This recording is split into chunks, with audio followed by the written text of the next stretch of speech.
राधे राधे भक्तों, आज हम आपको संकट चौथ के व्रत के विषय में जानकारी दे रहे हैं और इसकी कथा सुना रहे हैं। साल 2024 में संकट चौथ का व्रत कब रखा जाएगा? 29 जनवरी को या 30 जनवरी को?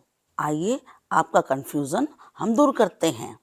चतुर्थी तिथि प्रारंभ हो रही है 29 जनवरी को सुबह 6:10 पर तथा चतुर्थी तिथि समाप्ति हो रही है 30 जनवरी को सुबह 8:54 पर। यह व्रत चंद्रमा को अर्घ देने के पश्चात ही समाप्त होता है, इसलिए 29 जनवरी सोमवार के दिन ही यह व्रत रखा जाएगा। माघ मास के कृष्ण पक्ष की चतुर्थी तिथि को संकट चौथ का व्रत मनाया जाता है। इस व्रत को तिलकुट व्रत भी कहते हैं। इस दिन भगवान गणेश जी की पूजा की जाती है। इस दिन माताएं अपनी संतान के लिए व्रत रखती हैं और शाम को चंद्रमा को अर्घ देने के बाद ही अपना व्रत खोलती हैं। चंद्रोदय का समय वीडियो के अंत में बताएंगे। पूजा के समय माताएं संकट चौथ व्रत की कथा सुनती हैं। बिना व्रत कथा सुने या पढ़े व्रत का फल नहीं मिलता है। इस व्रत को लेकर कई कहानियां प्रचलित हैं, जिनमें से 3 कहानियां हम आपको सुना रहे हैं।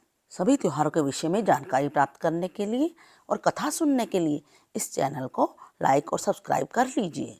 संकट चौथ व्रत की पहली कथा। एक बार माता पार्वती स्नान करने गई। स्नान घर के बाहर उन्होंने अपने पुत्र गणेश जी को खड़ा कर दिया और उन्हें रखवाली का आदेश देते हुए कहा कि जब तक मैं स्नान करके खुद बाहर ना आऊं, किसी को भीतर आने की इजाज़त मत देना। गणेश जी अपनी माँ की बात मानते हुए बाहर पहरा देने लगे। उसी समय भगवान शिव माता पार्वती से मिलने आ गए, लेकिन गणेश भगवान ने उन्हें दरवाजे पर ही कुछ देर रुकने के लिए कहा। भगवान शिव ने इस बात से बेहद आहत होकर और अपमानित महसूस होकर गुस्से में गणेश भगवान पर त्रिशूल का वार कर दिया, जिससे उनकी गर्दन दूर जा गिरी। स्नान घर के बाहर शोरगुल सुनकर जब माता पार्वती बाहर आई तो देखा कि गणेश जी की गर्दन कटी हुई है। यह देखकर वो रोने लगी और उन्होंने शिव जी से कहा कि गणेश जी के प्राण फिर से वापस कर दें। इस पर शिव जी ने एक हाथी का सिर लेकर गणेश जी को लगा दिया। इस तरह से गणेश भगवान को दूसरा जीवन मिला। तभी से गणेश जी की हाथी की तरह सूंड होने लगी। तभी से महिलाएं बच्चों की सलामती के लिए माघ माह के कृष्ण पक्ष की चतुर्थी को गणेश चतुर्थी का व्रत करने लगी। अब संकट चौथ व्रत की दूसरी कथा सुनाते हैं। किसी नगर में एक कुम्हार रहता था। एक बार जब उसने बर्तन बनाकर आंवा लगाया तो आंवा नहीं पका। परेशान होकर वह राजा के पास गया और बोला, महाराज, ना जाने क्या कारण है कि आंवा पक नहीं रहा है। राजा ने राज पंडित को बुलाकर कारण पूछा। राज पंडित ने कहा, हर बार आंवा लगाते समय एक बच्चे की बलि देने से आंवा पक जाएगा। राजा का आदेश हो गया। बलि आरंभ हुई। जिस परिवार की बारी आती वह अपने बच्चों में से एक बच्चा बलि के लिए भेज देता। इस तरह कुछ दिनों बाद एक बुढ़िया के लड़के की बारी आई। बुढ़िया के एक ही बेटा था, उसके जीवन का सहारा था, पर राजा की आज्ञा कुछ नहीं देखती। दुखी बुढ़िया सोचने लगी, मेरा एक ही बेटा है, वह भी संकट के दिन मुझसे जुदा हो जाएगा। तभी उसको एक उपाय सूझा। उसने लड़के को सकट की सुपारी दी तथा दूब का बीड़ा दिया और कहा, भगवान का नाम लेकर आंवे में बैठ जाना, सकट माता तेरी रक्षा करेंगी। सकट के दिन बालक आंवे में बिठा दिया गया और बुढ़िया सकट माता के सामने बैठकर पूजा प्रार्थना करने लगी। पहले तो आंवा पकने में कई दिन लग जाते थे, पर इस बार सकट माता की कृपा से एक ही रात में आंवा पक गया। सवेरे कुम्हार ने देखा तो हैरान रह गया। आंवा पक गया था और बुढ़िया का बेटा जीवित और सुरक्षित था। सकट माता की कृपा से नगर के अन्य बालक भी जी उठे। यह देखकर नगरवासियों ने माता सकट की महिमा को स्वीकार किया।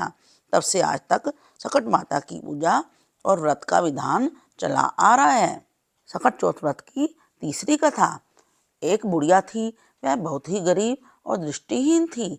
उसके एक बेटा और बहू थे। वह बुढ़िया सदैव गणेश जी की पूजा किया करती थी।